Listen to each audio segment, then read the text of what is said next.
Long Tan iri muri filime zakunzwe ku isi ku rwego udashobora kwiyumvisha. Ibice byayo byarakundwaga ku rwego rudasanzwe ku buryo buri muntu wayikozeho wese yungukaga amafaranga menshi cyane. Mbere y'uko tuvuga uburyo igitekerezo cy'iyi filime cyaje n'uburyo yinjije amafaranga menshi ku rwego rudasanzwe, umva neza aka kantu. Muri iyi filime bariya abagabo baryaga abantu babitaga kanibo, kandi baga bafite n'amazina yabo. Buri kanibo imwe ari nayo ibiziyoboye baba yita 3 fingers. Iyi kanibo iba yambaye ishati y'umutuku, yambaye n'igisarubeti, ari nayo ukunda kumva na kano gaseko muri iyi filime. Ubundi uriya mugabo wakinnye iyi role ari ra kanibo, amazina ye nyakuri bamwita Julian Rising. Ubundi hanyuma iyi kanibo ikinamo yindi yambaye ibikote iba yitwa One Eye, ariko mu buzima busanzwe uyu mugabo yitwa Teddy Clark. Hanyuma akazamo n'indi kanibo iba yitwa Sawtooth, ariko uyu mugabo mu buzima busanzwe bamwita Gary Robbins. Izo kanibo tumaze kuvuga hejuru nizo kanibo z'ingenzi muri filime zose za Long Tan. Kugira ngo ziriya kanibo uzibone zisa kuriya muri iyi filime byasabaga aba makeup artist amasaha agera kuri 5 barimo kubashyiraho makeup kugira ngo muzabone kuriya bari bameze. Ubundi mu bice byose bya Long Tan igice cya kabiri nicyo gice cyakunzwe kurusha ibindi bice byose. Icyo gice cya kabiri kivuga ku bantu bajya kuba mu mashyamba mu kiganiro cya reality show. Iyi show baba yita Apocalypse Survive. Umuntu uba uzaba mu ishyamba igihe kirekire abazahabwa amafaranga menshi, ariko icyo baba batazi ntabwo bazi ko iri shyamba riba ririmo kanibo zirya abantu zihita zitangira kubakuramo n'akazi ako kanya bakihagera. Ikintu cyatumye kino gice gikundwa cyane nuko zino kanibo ziba zifite umuryango, papa, mama n'abana, kandi buri yose iba ifite ubugome n'ubwicanyi bwayo.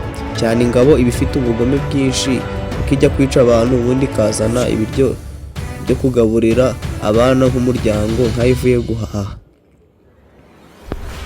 Imyotsi yose niturika wabonye muri filime byari ibyanyabyo kuko nta CGI bigeze bakoresha. Tugende kuri filime ubundi yakinwe muri za 2003.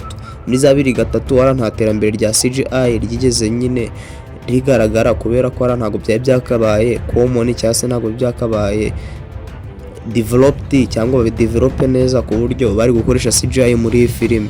Bivuga ko abantu benshi bakinye filime muri za 2000 kugeza za 2010 bahuraga n'ibibazo byinshi, kuko abakinnyi benshi bakundaga zira filime zose ubona za kera bakundaga kuzikina nta CGI. CGI ni utazi igisobanuro cyayo kanda subscribe, like, unasharinge, ubundi urebe na video ziri munsi nakozeho uri buze kubona video nakoze ku gisobanuro cya CGI n'izindi effects bakunze gukoresha. Niyo mpamvu rero imyotsi niturika byari byanyabyo kuko nta CGI bigeze bakoresha kuri la scene. Ubundi ugiye kuvuga ku bigwi bya Long Tan ntabwo wabivamo. Ubundi umugabo wazanye igitekerezo cya Long Tan bamwita RNBMC MC Iro. Uyu mugabo iyo ataza kubaho ntabwo twari kuzabona ibice byose bya Long Tan. Uyu mugabo yazanye igitekerezo yibaza ati se byagenda gute umuntu ayobye akisanga mu gace karimo abantu barya abandi, kubera ko yari umudirector. Ibi byahise byoroha, yashatse amafaranga ashaka n'abafatanyabikorwa, ariko amafaranga yashatse iza miliyoni 10 gusa z'amadolari. Ubundi barangije bakora igice cya mbere cya Long Tan. Ibaze ko igice cya mbere cya Long Tan cyarangiye kirakundwa ku buryo cyinjije amafaranga agera muri miliyoni 28. Ubundi bivugwa ko bino bice byose bya Long Tan bimaze kwinjiza amafaranga arenga miliyoni 350 z'amadolari.